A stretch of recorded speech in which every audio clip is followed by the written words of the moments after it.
In the 1960s in Australia, a single milk bottle or a handwritten note could set the pace for an entire street. Today, these everyday routines seem almost unreal, with planned weekly shopping, coins for a phone call, and social lives built around milk bars. But behind that simplicity, invisible rules shaped life in ways we barely recognise now. How did these 10 forgotten habits quietly govern the rhythm of a nation? Before supermarkets and smartphones, mornings in the 1960s Australian suburb began with the milkman's quiet arrival. Glass bottles lined doorsteps, empties waiting to be swapped for full ones. The clink of glass and the thud of wooden crates echoed through the dawn, marking time for families along Paul Hughes's route in Melbourne. For many, the milk run was not just about breakfast, it set the rhythm for the whole street. Meals depended on what arrived that morning. Forgetting to leave out your empties meant missing out, and losing a few cents in deposits, 2 cents or 5 cents per bottle, was a small but real sum for kids eyeing a Saturday treat. Paul Hughes, one of the last of his kind, knew every family by name. He remembered mums in slippers, kids half awake, and the easy banter at each stop. The milk run was a daily check-in, a thread that tied neighbours together. By the mid-1960s, thousands of trucks traced these rounds, but the routine was already slipping away. Supermarkets and plastic cartons crept in, and by the end of the decade, the familiar clink of glass was fading. After school, the local milk bar became the neighbourhood gathering spot. Neon signs promised lollies, milkshakes, and a place to belong. Mick Adams, a Greek immigrant, opened Sydney's first black and white milk bar in 1932, and he saw 5,000 customers on opening day. By the 1960s, milk bars were run by families working long hours behind the counter, serving up Chico rolls and cordial to streams of kids. After school, crowds spilled onto the footpath, trading coins for sherbets or a pink spider, swapping stories and teasing out friendships. For some, it was a haven. For others, a reminder of who did not quite fit in.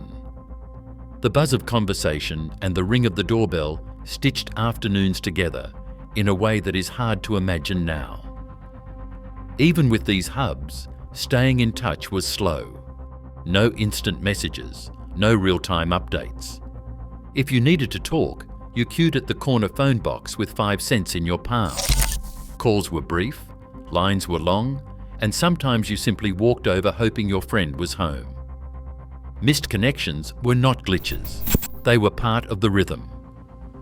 The street, the milk bar, and the phone box were the pulse points of daily life, shaping how people met, moved, and made plans. Saturday morning meant one thing: the weekly shop. Lists scribbled on envelope backs, a mental map of stops, the green grocer, the butcher, the bakery, each with its own queue and ritual.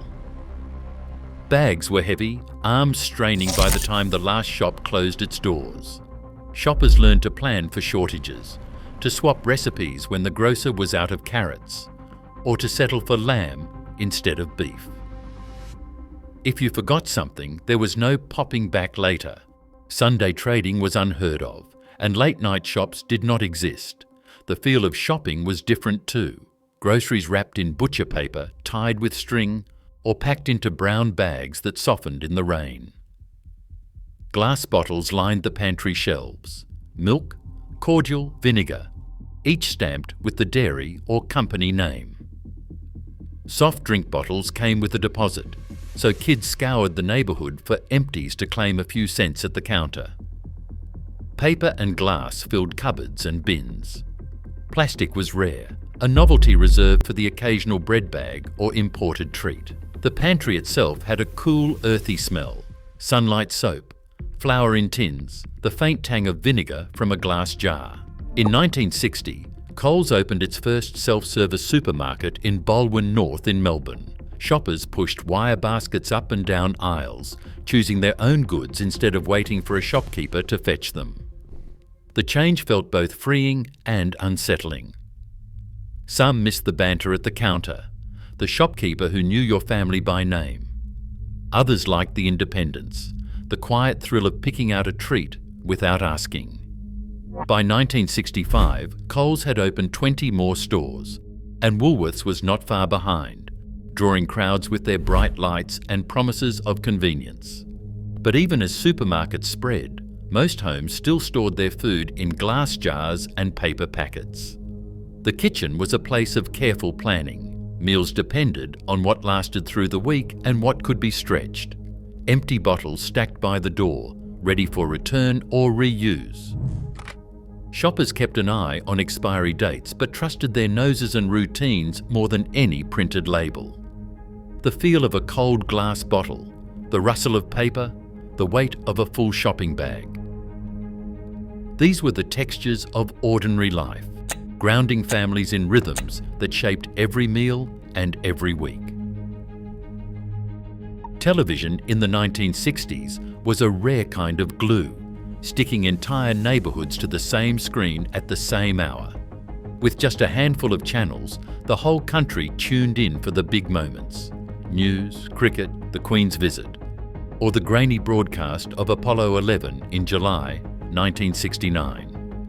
That night, schools rolled out televisions on metal trolleys, and families crowded around black and white sets. Some streets fell quiet, except for the distant cheer as Neil Armstrong took his first steps. Even the National Film and Sound Archive notes how these moments stitched a shared memory. And they also reveal the era's boundaries. Not every home had a television. In country towns, reception came with static and patience, and in some migrant or Indigenous households, access was patchy or missing entirely. School life followed its own script. Uniforms were pressed, shoes polished, and rules were enforced with a seriousness that shaped more than just lessons. Assemblies lined up hundreds of students, hands behind backs, eyes forward. Discipline was public, and corporal punishment, like the strap, was a regular threat. By the mid-1960s, petitions from parents in New South Wales and Victoria landed on education ministers' desks, calling for an end to the strap. Some states began to pull back, but for most kids, the fear of being called out in front of the whole school was part of daily life. Teachers saw it as order, students as something to be endured.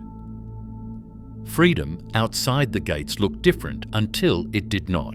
For years, children roamed on bikes and gathered in parks, trusted to make their way home by dusk. That trust shattered on January 26, 1966, when the Beaumont children vanished from Glenelg Beach in Adelaide. The news spread fast, and suddenly the rules changed. Police issued warnings, playgrounds emptied earlier, and parents watched the clock with new anxiety. What had felt like ordinary freedom became a source of worry, and the country's sense of safety was never quite the same. The rhythms of routine and community, so strong just years before, now carried a quiet undercurrent of caution. Fixing what broke was an ordinary part of life. In kitchens and back sheds, hand-stitched, soldered and glued, mending torn shirts, patching bicycle tyres, coaxing another year from a rattling toaster. Throwing things away felt wasteful, not just expensive. Repair wasn't a hobby or a statement. It was how a household stayed afloat, especially for families counting every penny. The hum of the sewing machine, the clatter of tools, the smell of warm iron on fabric. These sounds and scents worked their way into the background of every week.